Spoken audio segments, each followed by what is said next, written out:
autour de moi, les gens m'ont jamais, les gens, bon, évidemment, ils racontent pas toute leur vie, mais ils parlent plutôt du pouvoir d'achat qui baisse, des problématiques au niveau des médecins, des problématiques au niveau de l'école, des problématiques d'environnement, de tout, qui font qu'ils ne veulent plus d'enfants. Ouais, merci beaucoup, Viviane, pour votre réaction, et je rebondis à ce que vous dites en faisant réagir notre invitée Anne Stambach-Ternoir, députée insoumise de la Haute-Garonne. Est-ce que le président a parlé, selon vous, des vraies préoccupations des Français et du pouvoir d'achat? Bah non, pas du tout. Là, je suis complètement d'accord avec votre auditrice qui vient de s'exprimer. Déjà, voilà, il parle 15 jours avant le Premier ministre qui, normalement, est en charge du discours de politique générale, qui doit indiquer la politique choisie par le gouvernement. Or là, non, on voit que c'est le président omnipotent qui décide de tout. Mais il a confirmé une baisse d'impôts de 2 milliards d'euros pour les classes moyennes. Il souhaite retrouver la maîtrise de nos prix. Ce sont ses mots.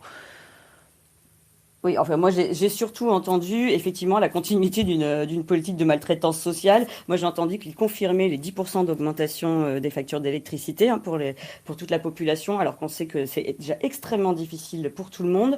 Il a parlé du doublement de la franchise médicale, donc sur les prix des médicaments, en justifiant ça en disant qu'il fallait responsabiliser les gens. Donc il faut responsabiliser les gens qui sont malades. Il a utilisé le même terme pour l'accès aux urgences, mais c'est absolument insupportable. Comme s'il savait pas que dans le dernier budget qui a été adopté, selon la Fédération hospitalière de France, il manquait 3 milliards pour que l'hôpital fonctionne comme il faudrait. On a perdu 6700 lits rien que sur l'année 2022. Enfin, non, il s'engage à désengorger les hôpitaux d'ici de la fin de l'année en régularisant notamment des médecins étrangers.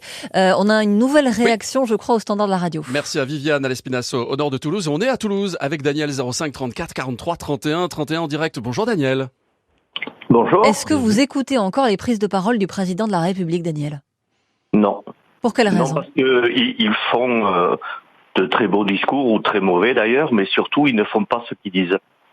Donc, on ne les écoute plus. Sur quoi il y a une promesse qui n'est pas tenue en particulier? À peu près tout, les retraites, le ci, le là, à peu près tout ce qu'il avait fait pendant sa première campagne, dit, et voilà.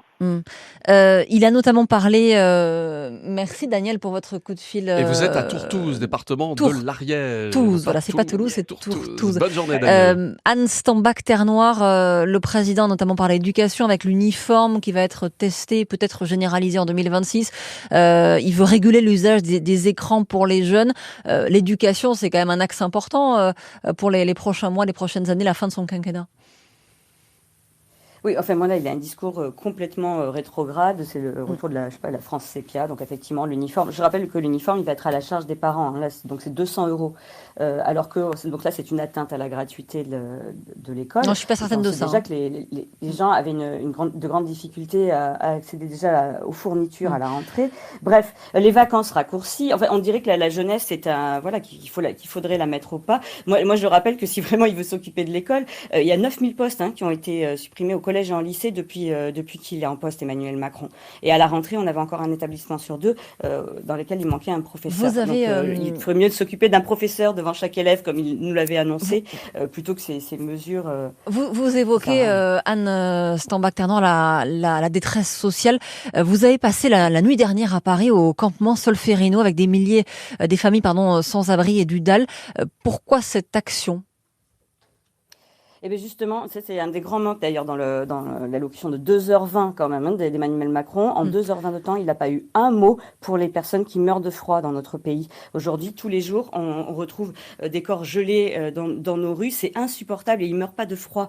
Ils meurent de la misère et ils meurent de la défaillance de l'État. Mais vous êtes député de Haute-Garonne, pourquoi ne pas venir dormir avec des familles sans abri à Toulouse? Simplement parce que cette nuit, j'étais à Paris, je suis à l'Assemblée nationale cette semaine, il y a eu cette action et j'ai eu envie d'y participer parce qu'elle est importante il faut montrer notre colère, c'est insupportable. Mais vous avez raison de parler de Toulouse, il y a exactement le même type de situation, des familles qui sont sans abri. D'ailleurs, sur ma circonscription, à l'école Michoun, elle est encore occupée en ce moment par des parents d'élèves, par des enseignants qui organisent la solidarité autour de familles qui sont à la rue. Et j'en profite pour montrer en fait la gravité de la situation. Parmi ces familles, il y a une famille avec un enfant de 6 ans. Et si cette famille, il n'y a pas encore eu de solution pour elle de la part de la préfecture, attendez, je veux finir là-dessus, c'est parce qu'il y a tellement peu de logements d'urgence que le 115 est obligé de procéder par priorité. Donc aujourd'hui, un enfant de 6 ans est finalement trop âgé pour être prioritaire pour un logement d'urgence dans la 4e ville de France. Vous vous rendez compte? Et le maire, c'est insupportable. Et le maire de Toulouse, Jean-Luc Moudin, juge ces occupations illégales et fait passer des huissiers le matin pour vérifier l'état des établissements. Sa réaction vous choque, sa fermeté vous choque? Oui, ça me choque d'autant plus que son groupe, notamment sur les réseaux sociaux, a tenté de justifier en gros le fait que ces personnes soient dans la difficulté parce qu'ils seraient en situation régulière sous OQTF. Mais enfin, d'où on laisse mourir les gens de froid, des enfants de froid dans la rue, dans notre pays, c'est absolument insupportable. Bien sûr que ça me choque.